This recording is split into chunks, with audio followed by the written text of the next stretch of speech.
كتير قوي بتشتكي انه مبيطلعش طري معاهم. ازاي طيب؟ ده من اسهل المعجنات اللي ممكن اي حد يقدر يعملها. تعالوا اقولكم على الطريقة اللي هتخليه نجح معاكي ومن اول مرة، وهيطلع طري طراوة تغبل.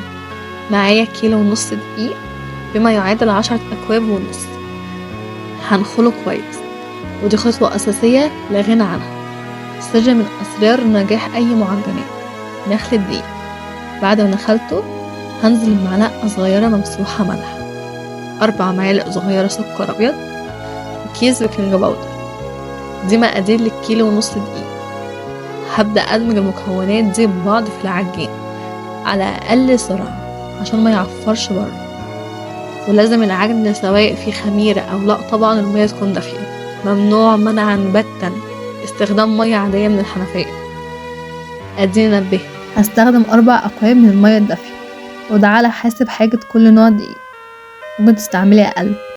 أنا نزلت 3 كوبايات في الأول، وبعدها هبدأ أعجن على أقل سرعة لحد ما الدقيق يتمزج معايا بالمية. بعدها هبدأ أسرع واحدة واحدة. أنا حسيتها معايا محتاجة الكوباية الرابعة، هنزل بيها وارجع أعجن تاني. بص العجينة لمت وبقت ناعمة ازاي من قبل ما افتح. هبدأ انزلها كلها واسيبها لمدة نص ساعة ترتاح. لو عندك وقت تسيبيها اكتر سيبيها. ده شكلها بعد ما ارتاحت. بص المطة، ده دليل على نجاح العجينة. هبدأ اقطعها القطع، كل قطعة في حجم الليمونة زي دي بالظبط. هوريكم واحدة تانية. هروح اقطعهم كلها وارجع لكم.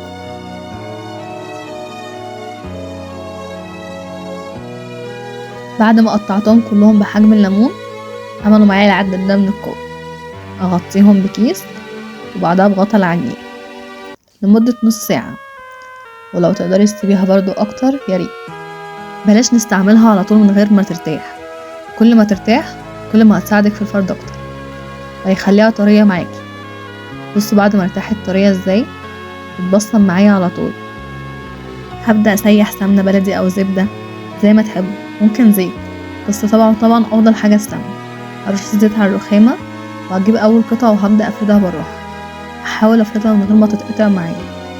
نهتم بالاطراف تكون مفرودة ورقيقة، لان لما بتكون تخينة ده بيخلي العجين مش مورق معايا خالص، وتخين كده وبيشد، مش حلو.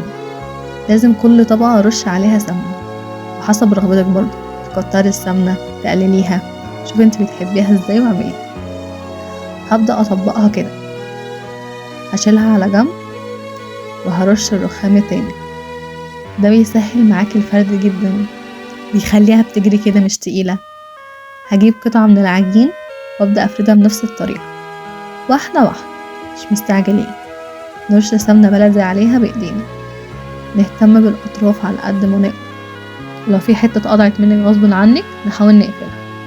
نحط القطعة الاولى وطبقناها، وبعدين اطبق التانية عليها واركنهم على جنب. حوالي هعملها 6 طبقات او 7 طبقات نفس الطريقة. كل واحدة افردها واجيب اللي طبقتهم جواها واطبقها عليها. اسيبكم تشوفوا كذا واحدة.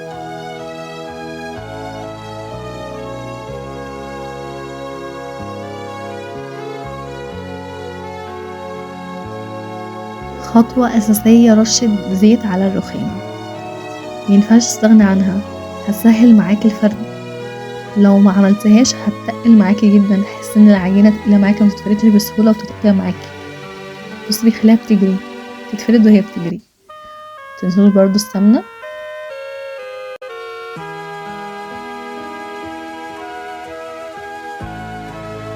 هحط كل الطبقات اللي انا عملتها جواها واقفلها. ودي اخر طبقة هعملها. اخر طبقة انا مفردهاش قوي، لازم تبقى سميكة شوية بالمنظر ده. هجيب بقى كل اللي انا طبقته جواها واقفل، وهحطهم في الصينية يرتاحوا برضو نص ساعة. انا عارفة ان نسبة الارتياح كبيرة، بس ده من سر نجاحها. بعد ما سبتها ترتاح هبدأ افردها كويس في الصينية. بص الفقاقيع الهوا اللي فيها دي عاملة ازاي.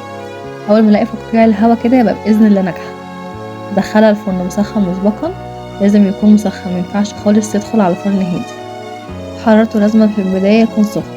هدخلها رف اوسط درجة حرارة 200، واتابعها اول باول عشان ما تتلسعش. بصوا اتنفخت ازاي في الفرن كده، خلاص نجحت معايا. اول ما تستوي من تحت شغل الشوايه لحد ما تاخد اللون القمر ده. عايزه اقول لكم والله ان دي احسن مقادير ممكن تعملوا بيها الفطير، بيطلع روعه. جربوها بطريقتي ووروني كده تطبيقاتكم وقولوا لي طلعت معاكم